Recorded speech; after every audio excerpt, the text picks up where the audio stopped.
Welcome back to the SBD Odds Pod, brought to you by SportsBettingDime.com, the best source for sports betting on the internet. I am Matt McEwan, joined by the social media mastermind, Frank Michael Smith. Frank, what's up, buddy? A humble intro as always, Matt. I'm doing well despite a horrific Sunday, but there's always next year. You know, my mind's already buzzing, so I'm good. Well, before we get into what's buzzing, let's just quickly discuss Super Bowl here, Frank. First show back since Tampa Bay, Super Bowl 55 champions. They beat the Chiefs 31-9, an absolute just shellacking. Like that was horrible. I talking to other friends, I'd put this probably top 3 worst Super Bowls I've watched. Yeah, I thought about the Broncos game that started off with. I mean, we just have a knack. Why do we get one of these call-outs every week? Like every week we got to remind me of this. Yeah, well, maybe you guys should have played better. That's what it reminded me of, It did. Yeah, there was that one. There was in terms of just like not a ton of offense either. It reminded me of the last one Brady played in, the Rams Patriots, that ended 13-3, right? Like it was. I know Tampa Bay ran it up a little bit, 31 points, but like this one didn't feel competitive. Kind of, it seemed like midway through the second quarter, like Kansas City was just dead. I didn't feel great about the bet. After the first quarter, I was certainly sweating it out. And just for the record, for those who don't remember, Frank and I both on Kansas City -3 in the Super Bowl. Fortunately, I did lock in an under that saved me a little bit of money there. I do have a fortunate situation as well, too. Yeah, I mean, the props were, all in all, a terrible day. I will say that last second, I was looking at those quarter bets that I promised, and I did not throw those quarter bets in. Thank God. Okay. And I hit on the Gatorade, blue Gatorade. So you did hit on the Gatorade. That's wild. Like that's. Well, I think didn't you have that too? Gatorade. That's a nice hit. So I did not, unfortunately. You hate to see it. Well, there was some W's there. I was gonna bet the anthem too, like we talked about, but I think that guy ruined it by filming it outside the stadium. So, couldn't get that one. It felt like I gave out that advice, and I even went on a couple other podcasts this week, and I had mentioned, I kind of liked the under, and literally like 24 hours later, that leak comes out, and I'm like, oh man. Another prop that didn't come through for me there. Like you said, Frank, rough day. And I mean, just looking at Kansas City's performance there too, Frank, the one thing that I said Kansas City needed to do to win this game was protect Patrick Mahomes. And I had said, whether it's the offensive line coming through, we talked, no Eric Fisher, that was going to be huge. Obviously, Mitchell Schwartz was lost earlier in the season. So they're playing with 2 backup tackles, a backup guard in there as well. I had said they either, if the offensive line cannot hold up, Andy Reid needed to figure out a way to either, move the pocket, just get Mahomes on the run. I get it. He's going in for surgery now on the turf toe on his foot there. So I guess there's some hesitancy there to really get him moving, but trying to keep him in the pocket resulted in him moving a lot more, I think, than a designed rollout, right? Well, he was moving okay. I mean, he was moving all night. That didn't seem to be a problem. Whatever shots they gave him in that foot seemed to work again. I mean, clearly like we talked about, it's a serious injury. He's having surgery. But, I think it's the case, and we both actually mentioned this, where the battle has to be won up front. And I don't think anybody expected it to go like this, but not that lopsided. Right. I don't think it's just a matter of the Chiefs' offensive line collapsing. I think it's a matter of both. I think they really outplayed them and they collapsed. So, it was just absolute chaos every single snap. It reminded me of watching like a bad middle school football team. There was no time. Or what's even better is for anyone who played intramural football in college, they have these really weird rules where you have to put your hands behind your back actually while you're blocking. You can't actually extend your arms and throw a block for your quarterback. So there's pressure in 0.7 seconds. And the quarterback runs all the time. That's what it felt like. It was an intramural college football game. It was ugly. It was really, really ugly, Frank. But let's put that horrible day behind us, because I mean the world doesn't need another Tom Brady Super Bowl. All right, they've heard all about it. We're not going to discuss too much more other than it wasn't a great day for us. Moving on to Super Bowl 56, though. So odds have already opened. Frank, to no surprise, the Chiefs have opened up as the favorites. And I mean, I get it, right? Like you're looking, we just talked, why did they lose this game? They lost because their offensive line played horrible. Well, they're going to get back 3 starters on that offensive line next season. So right away, it's looking a lot better. Clyde Edwards-Helaire heading into his second year, an opportunity to add a little bit to the defense. They aren't really set right now to lose anything significant. So they are the favorites right now, anywhere from about plus 500, plus 550. The Bucs, after winning the Super Bowl, right? They opened, Frank, about plus 13-1 to win the Super Bowl prior to the Super Bowl being played. So 13-1, jump down after they dominate that game. They're like 9-1 now. Pretty big movement there. Any thoughts? Frank, you surprised by the Chiefs here? No, I don't think there's any shock that they're still going to be favorites. I mean, can I place a bet on them drafting a tackle or a lineman? Like that's the bet I really want to throw. I mean, what an obvious pick, right? They have everything else. Every other position is fine. And it's just so sad that they lost this game because they really are a well-rounded team. It's just they didn't come together for them right there. That's what I want to pick. I don't think there's any value on the plus 500 or 550 you can see right now. There's just too many variables. I'm not going to throw that. But there's some others I'm eyeing up. What do you think? Well, I wanted to mention this, Frank. The moment the season kicked off last year, you could not get the Chiefs any longer than 5-1. So, I'm not saying I love this value, plus 550, but you might not see the number this long again. Just basically evident by last year, and you can look at this yourself. Sportsbettingdime.com. We have the best futures trackers, the only futures trackers on the internet, but it's the best way to look at the futures. You can see the highs, the lows, the entire ride throughout the season. So yeah, if you look back at the Super Bowl 55, you could not get the Chiefs any longer than 5-1 the moment the season kicked off. So yeah, no surprise, but like you said, it's too early. I'm not betting it yet. Especially with Mahomes headed into surgery, he's supposed to make a full recovery. There shouldn't be, any worries about him starting the season, but I just want to be sure. Yeah, I'm good to hold out on this one for a bit. Bucs, I think, are a little too short at that number. My value play here, Frank, and again, if you do want to see we won't list you out all the odds for all 32 teams here. If you do want to see it, again, check out the Super Bowl odds tracker on sportsbettingdime.com. Frank, my value play here, the Indianapolis Colts at 29-1. I think they offer tremendous value at that number and here's my reasoning. They have a fantastic defense, right? We saw that defense. DeForest Buckner was an amazing addition to that line. Darius Leonard is, one of the best inside linebackers in the game. Secondary looked good. They are very, very solid on defense. What did they lack on offense last year? And I'm not here to harp on Phillip Rivers, but his lack of mobility, his inability to move at all in the pocket, I'm here really to harm this. So go ahead. That it harmed this team last year, right? Like you look at the games that they lost in the regular season, it was really a matter of teams being able to just get pressure on Rivers and him not being able to handle it. And I'm not talking pressure like we saw in Mahomes where he's scrambling around for 50 yards, before letting out a short stop sidearm upside down throw.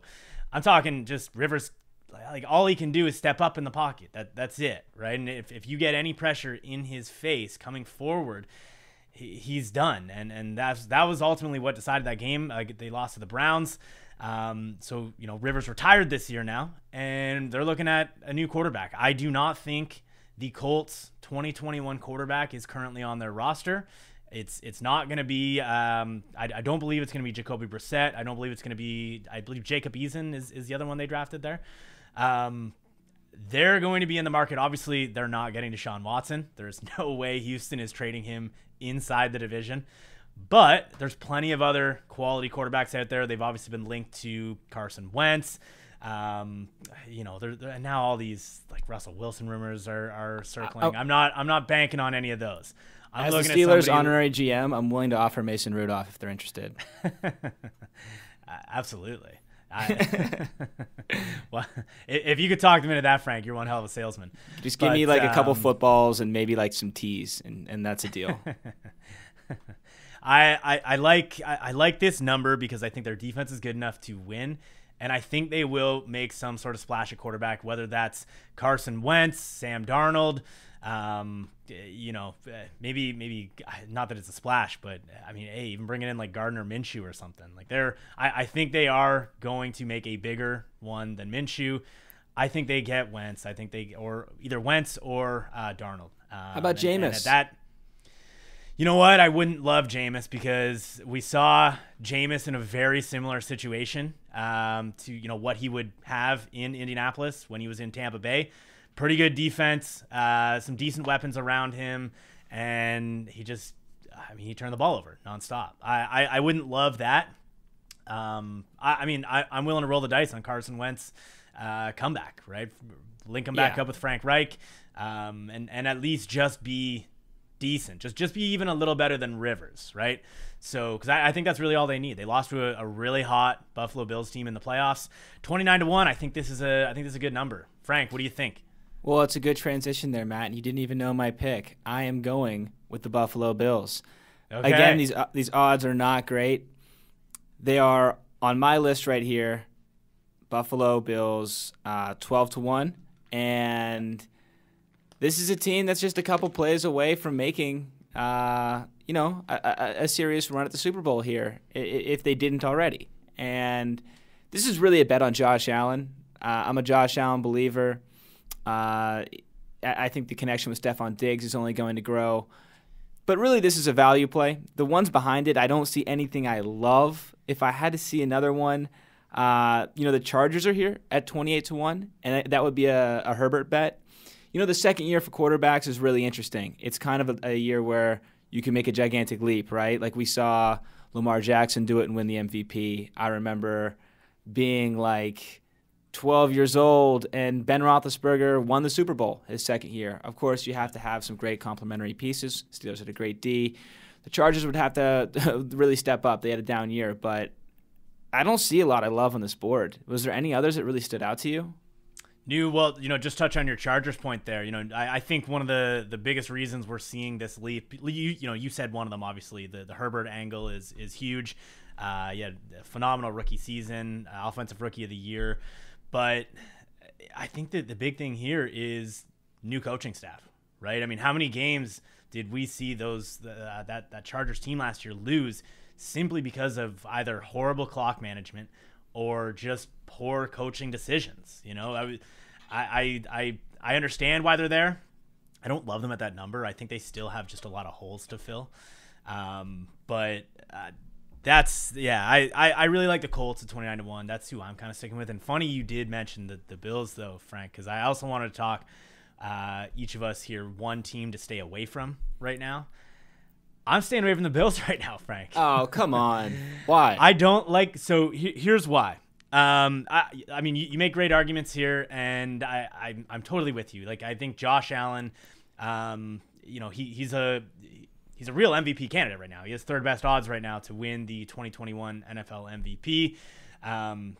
Great player. If he takes another, even just small step forward, right? Like that offense is going to be just phenomenal. And they already were last year. But this team went 4-0 against the Patriots and Dolphins last year. I don't know that they're going to do that again. I don't know that. So, and why won't they? Because I think the Patriots are going to bounce back.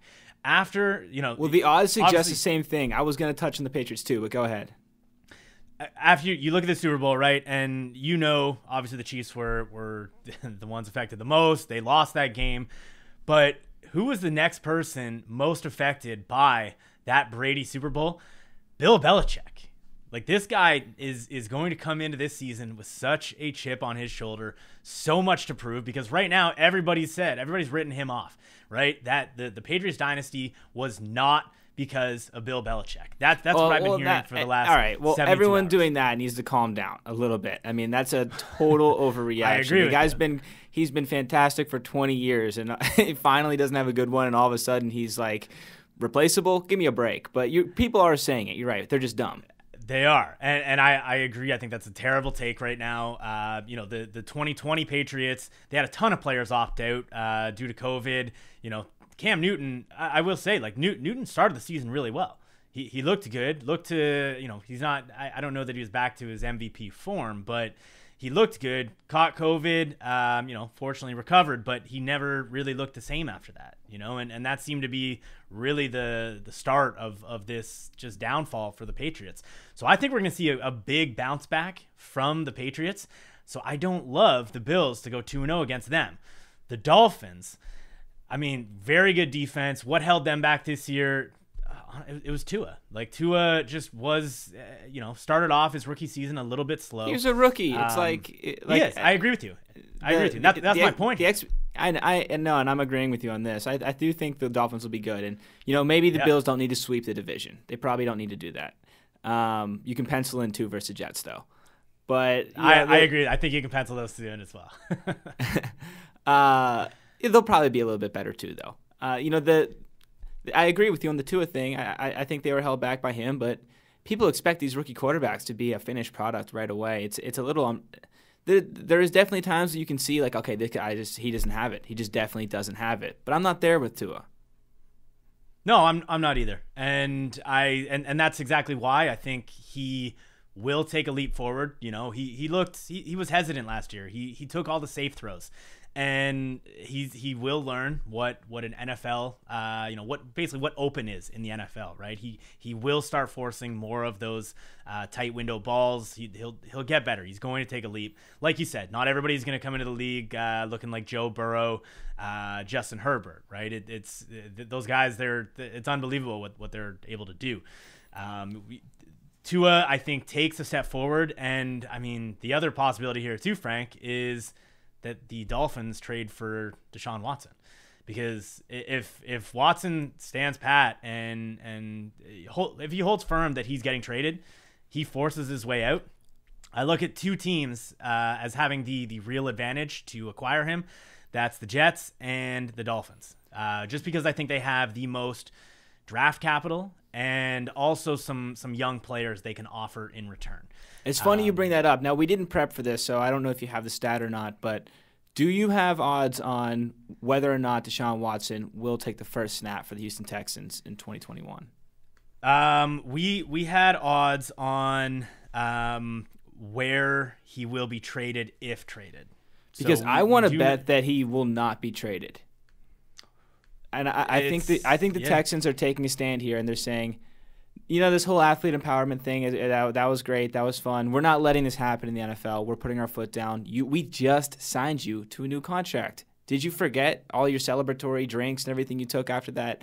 What was it, like a $300 million deal? It's crazy. Big deal. It might have been. Yeah. It might have been more than that. I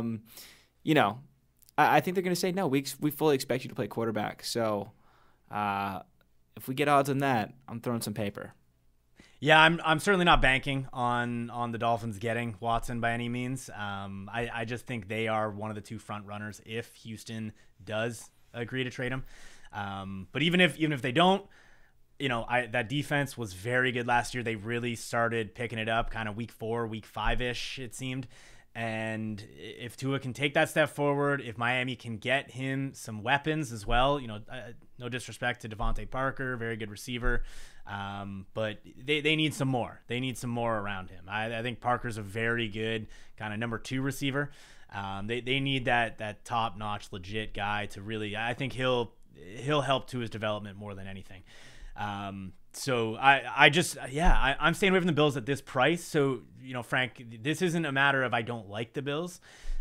This is that I think you can get them. I think you can get a better price at some point this season, whether that's them, after New England makes some big splash at quarterback, whether it's, Deshaun Watson getting traded to the Dolphins. And again, I'm not saying these things will happen. I just think there's there's a decent enough chance That's that fair anyone enough. could that I'm willing to hold out. It's almost like you're making a live bet, right? Like the one thing I like to do in the NBA, I like to wait if I'm going to bet. Like, for example, I bet on the Celtics last night. Terrible bet. And what I wish I would have done is just waited till they go down by, it's just a game of runs, just like the NFL season is a game of swings. It's, when the Celtics are down 8, throw your bet in there. You're going to get the most value. Yeah. So maybe the same thing with the Bills. They go 2-2, then you might get some better odds. I agree, and that's all my point is here. I think we can get better. They're as short as 11-1 too, Frank. Like if the 12-1 price, obviously a little bit better there, but I think we'll get better. I think we'll see the Bills at some point this season around 16, 18-1 or so. And you mentioned the offense. Will they continue to be that explosive? Like that's a tough task. We've seen a lot of offenses in the last few years take a bit of a step back after these somewhat historic runs, right? Look at the Ravens offense this year. After they just completely lit the NFL on fire in 2019, they came in pretty slow in 2020, and even when they did pick it up, they certainly weren't the unit we saw the previous year, right? So I know it's hard. I do want to mention one thing pretty quickly. We talked about rigging these prop bets, and we just mentioned in this episode, the guy filming outside. It happened. I think the Super Bowl streaker might have been listening to our podcast. Okay, are you believing that, Frank? I don't know, but it's out there now. Now people know they can do this. So, and I'm actually really glad you brought this up, Frank, because I've been having, people have been texting me, because what really set people off here was the TMZ story, right? Like, that's the fact that TMZ put a story out on this. Everyone's now really buying into it, but Frank, the most reliable source. When TMZ says something, it's always real. What I want to pass along here, and we talked about this, these sports books do not let you place major wagers on these types of props. They cap these max bets pretty low. I can't give you an exact number, by the sports book, what they cap it at. But I can tell you, I've been on these offshore books. It's not, you usually can't throw more than 1,000. So there you go. Because the report here was that what was it, 50K? Yes. He bet. There's no way. And then to talk about, I know the people started saying, oh, he spread out the 50K at many different sports books. Well, that was my advice in the podcast. As I said, you have to have a network of mules. I do not believe he spread out $1,000 at 50 different sports books. There's no way. And here's the other thing too. Here's the other part. The moment with any one of these specific prop bets, everyone has his face now. Everyone has his name, right? And you mentioned this. Hey, get your brother to do it, your sister, your friend, whatever. They would find the connection. Like these sports books are not in the business of handing out money, right? Like they would do a full investigation here. I'm not believing this whatsoever. I think it's completely false. I guess the next question is that actually illegal to do? Like the sportsbook would point to some fine print to say there was some sort of collusion here. Basically any wager, you cannot basically make this bet come true yourself, kind of thing. You know what I mean? Like they would point to some fine print here and they would void this bet. I'm 99% certain. I know you're absolutely right. Like I've had bets voided before for much less, and there you go. It's there's just no way they would allow that to happen, and I doubt he bet $50,000. But the real crime in this is that if it is true, you just keep your mouth closed, man. What are you doing? Like, you can't make it a week? You couldn't do a week? And why not throw a scarf around your face or something so people cannot see you? Yeah, he should have had one of those masks that the people with the weekend were performing with. It would have been oh, that's a funny thing he's doing. No, he couldn't do it. It was poorly planned. Absolutely. I'll be streaking at the next one, and I'll be using all of this information to my benefit. So don't worry, on the podcast leading up to Super Bowl 56, I will tell you guys exactly what to bet. I love it. I love it, Frank. Do you have a team, Frank, that you're staying away from in these futures, or kind of what you said, all of them except the Bills and Chargers? Well, yeah, I do have one, and this is me trying to learn from my mistakes. I see the Cardinals at 50-1. What do you see in there? Like maybe 55-1? No, I saw 50-1. Okay. Well, the Cardinals burned me all season long. I cannot seem to get it right. When I saw that number, I thought, man, the Cardinals should be closer to like 30-1. It doesn't seem like they should have a number that's 20 times higher. Maybe not 20 times, but, the Patriots are 30. They should be about the same as the Patriots and the Steelers. Like, they have a chance. It's not a great chance. 50 seems like they're one of the worst teams in the league. This is a team that really showed some good football, but they also showed an incredible ability to let everyone down, and I will not let myself fall victim again. So, no thank you, Phoenix. You can find them as short as 40-1 too, Frank. So yeah, they're one of those teams that's all over the board right now, depending where you look.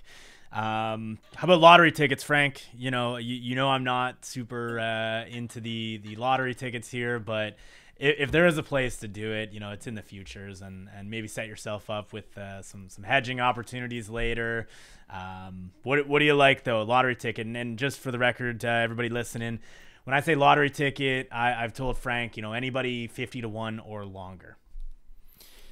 Yeah, so this one, I mean, it's not something I particularly like to do, but if I am sprinkling, I like the Eagles. I'm not totally sold on them, but again, like they're 50-1. They don't seem like they're that bad. They changed things up. They're getting Peterson out of there, Wentz out of there. We saw some things we liked from Jalen Hurts, and it's a respectable organization. So 50-1 seems like good value. Yeah, I mean, you know what? The only thing that makes me nervous there, and I kind of poked fun at him a little bit, Nick Sirianni, the new head coach. Did you hear his opening, his opening presser there? Oh, was it? Oh, no, not the one with the Lions. I'm thinking the one where he was saying he was going to bite the kneecaps off. Like, no. Yeah, Dan Campbell. That was hilarious. No, I didn't see Sirianni. No, this one was much less humorous. I mean, he basically came in and babbled on about basically how he was going to implement simple systems so that everybody knows what they're doing on every play, and that's how you get the most out of your talent. And if he'd have just said what I did right there, that would have been okay, I guess. But the way he rambled on, and he did not sound confident, comfortable whatsoever. I mean, that was a bit of a concern there, and also another. You're not making me feel very good about my pick here. I wish. It's an opening presser, right? Who knows? But I mean, after watching that, it also just brought back the question: like, how does Eric Bieniemy not have a job yet? Like, how is he not a head coach yet? While you got this guy up here who, yeah, like I said, did not. Wasn't there one confident, team that was waiting? Wasn't there one team that still didn't have a coach? I believe right now so the Texans were waiting. Right? That was it. It was the Texans, but they hired him. So yeah, so I don't know. They did, yeah. They hired somebody else. So no, Bieniemy is going to be back for another year as the Chiefs offense coordinator. But yeah, that was I mean, when you talk about Eagles 2021 season, that's probably going to be the first thing that pops into my mind for the next little bit. They got to do something significant to erase that awful memory. For me, though, lottery ticket, I'm sticking in the same division as you, Frank, but I'm going with a different team. You're going with the football team, aren't you? You got it, buddy. You got it. And can you guess why? You just signed Heineke. So I'm not putting all my eggs in the Heineke basket. The prodigal son, Taylor Heineke. The guy that just completely crushed what I thought was one of the best bets of the year under in that Bucs football team game. Yeah.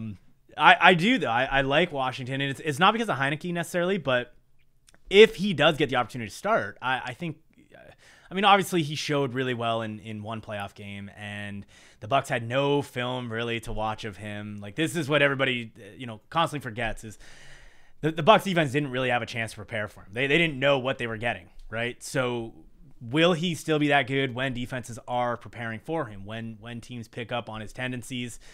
We'll see, right? But I feel like it's his job. I feel like he goes in as a starter. Well, and here's why I'm betting Washington. And just for the record, you can find them at 70-1 right now. And I'm betting them because I mentioned those two teams earlier, Frank, that I think are the front runners if Deshaun Watson is traded. And again, that was Indianapolis, New York Jets. The third team in there, I think, is Washington. I think they have enough young players, especially defensively, that they could offer in a trade. And their defense wouldn't take a huge step back by trading any of them. Now, I don't know if they're willing to part ways with Chase Young right now, but I think they would be, at this point, their defense is very, very good, and they've got some decent weapons. They've got a pretty good running game there. Their offensive line's pretty good. If they were to make this move and trade for Deshaun Watson, obviously this is a big if. I mean, I think instantly they become a top 10 contender. But even at 70-1, and like you said, with Heineke in there, I think they have a chance to win the NFC East because I know Dak's coming back. You mentioned, everything about the Eagles and new head coach, Jalen Hurts, moving on to the future there. But I just don't really have a ton of confidence in anyone in this division. I'm still looking at it the same way I did last year, where the Cowboys still have a lot of problems. The Eagles, I don't even know what to think of the Eagles. And I mean, the Giants, as long as Daniel Jones is the quarterback, I think they're going to be in a bit of trouble. So I like Washington here. I think they have a really good chance to win the division again. And hey, if their defense continues to improve, if Heineke can provide adequate to, slightly above average quarterback play, this is a great bet at 70-1 to me. But again, this is a lottery ticket. This is not one to put all your eggs in. This is nothing but a lottery ticket. Well, I really like the Deshaun Watson angle. I didn't think about that. Doubtful that it happens, but that would really, really change things. I would want those two if it was 70-1 with Deshaun Watson. Absolutely. Yeah, who wouldn't? Look at us taking the NFC East after this horrible season. Just I don't know. Brilliant minds at work here. I'm sure we'll get some criticism over that the worst division in the league, and that's our two lottery tickets. Well, that's why they're lottery tickets, because they're terrible. Exactly. Frank, any other teams, any other parting words on Super Bowl 56 before we wrap this up? No, I just hope there's fans in the stands. And where is Super Bowl 56? This one's in L.A. L.A., okay. Well, there's definitely going to be some chatter about, can L.A. be the next team? Can they be the second team, back-to-back home games at the Super Bowl? We'll see. Probably not. They got two shots at it, Rams and Chargers, right? And, the Rams are, with Stafford, top 5 contender, I believe they were. Double check that here. Yeah, the Rams are, 5th best Super Bowl odds right now. So there's certainly that potential. Yeah, no, I saw them on the list. I didn't like it. No closing thoughts. Really, just have to, get my finances straight from Super Bowl 55 and start drilling down into NBA. I'm excited to start talking about it. Absolutely. And that is what we are going to be shifting to here on the SBD Odds Pod. We're going to talk some NBA. Obviously, we've got college basketball heating up right now. March Madness is a little over a month away, so we will be talking NBA, some college basketball, and of course, as more NFL stuff pops up, as we get closer to free agency, the draft, we'll definitely be talking a little bit of NFL here and there as well. But look forward to some NBA, Frank, a little college basketball. But hey, guys, for all your sports betting needs, whether you're looking to bet some NFL futures, if you want to bet NBA games here, props, whatever, sportsbettingdime.com has you covered. And Frank, that SBD play contest there, Super Bowl, that's huge. I was shocked by how well some of those players did. Could you believe those numbers? You know what? Like, that was. I need to start taking those picks. If they start giving out expert picks, I'm subscribed. Frank's ditching me already here.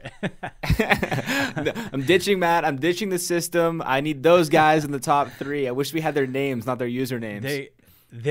So actually we have reached out to the winner, and he provided some really great feedback to us. Really likes the game, but can we get him on the pod to talk about it? Let's get him on.